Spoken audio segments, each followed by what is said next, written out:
नमस्कार, युवा तक भारत में आपका स्वागत है। मैं हूं आपके बीच में के.एस. शर्मा। साथियों, शराब घोटाले से संबंधित ईडी रोज नए नए खुलासे कर रही है। परिणाम यह है, जैसे जैसे नए नए खुलासे सामने आ रहे हैं, आप नेताओं में घमासान बढ़ता जा रहा है। आज ईडी ने कविता का सामना भी ईडी ने केजरीवाल से करवा दिया, जिसके चलते केजरीवाल ने मनीष सिसोदिया का नाम लिया। दरअसल शराब घोटाले से संबंधित मोबाइल डाटा डिलीट किया गया। इसी संबंध में ईडी ने दोनों लोगों से अलग अलग पूछताछ की। बातों में विरोधाभास मिला, लिहाजा ईडी ने केजरीवाल और शराब घोटाले की पूर्व अभियुक्त कविता को आमने सामने बिठाया, तो कुछ और नए खुलासे सामने आए। आज इन्हीं सब बातों की चर्चा हम बारी बारी से करते हैं। दरअसल जब से सिटिंग सीएम अरविंद केजरीवाल को जब से ईडी ने अरेस्ट किया, तब से विपक्ष पूरी तरीके से सरकार को घेरने में लगा हुआ है और लोकतंत्र की हत्या बता रहा है।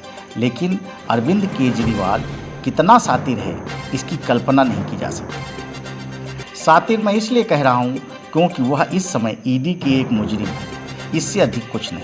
साथियों, इतना शातिर कि जेल से लेटर लिख रहा है। और मुझे तो ताज्जुब है, इस लेटर का गृह मंत्रालय की तरफ से इन्वेस्टिगेशन होना चाहिए कि लेटर पुराना है या वास्तव में उन्होंने जेल से ही ये लेटर लिखा।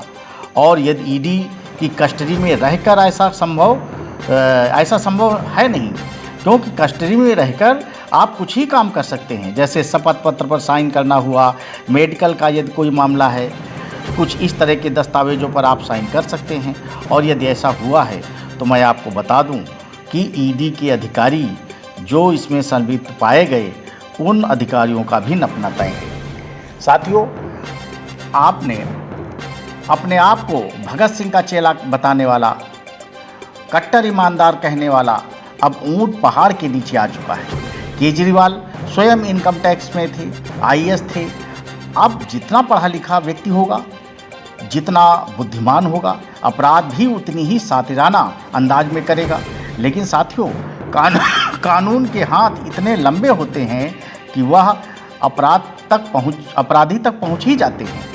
हमारे सिटिंग सीएम केजरीवाल जी शराब नीति को लाए और अपने चेले विजय नायर को साउथ हैदराबाद भेजा और शराब माफियों से बात हुई और समझौता हुआ।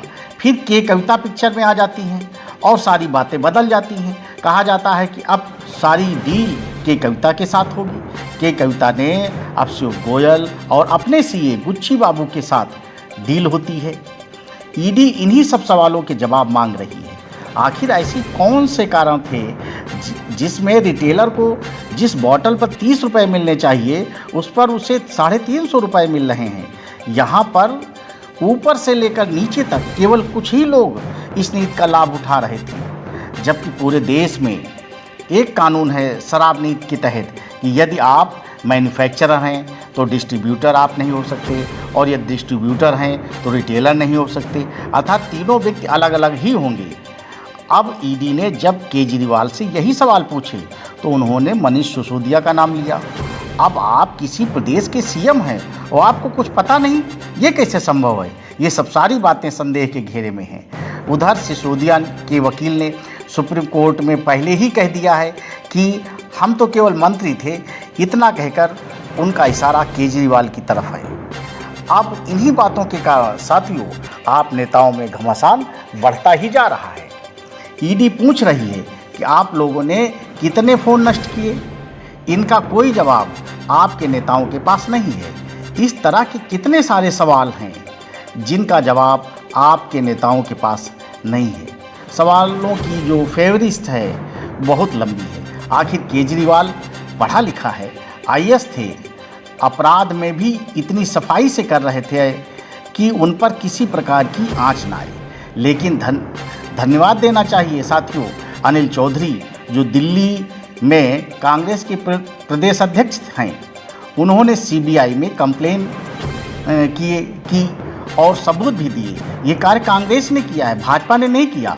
आज वही कांग्रेस आपके साथ खड़ी है और आपके साथ स्वयं राजनीतिक लाभ लेना चाहती है, लेकिन ये संभव नहीं। यदि केजरीवाल ईडी के जब 1-2 सम्मन तामील हुए थे उसी समय ईडी के संपर्क में जाते तो कुछ संभावना बन सकती थी, लेकिन अब बिल्कुल नहीं। बस आज के अंक में इतना ही। फिर मिलते हैं किसी नए विषय के साथ। धन्यवाद।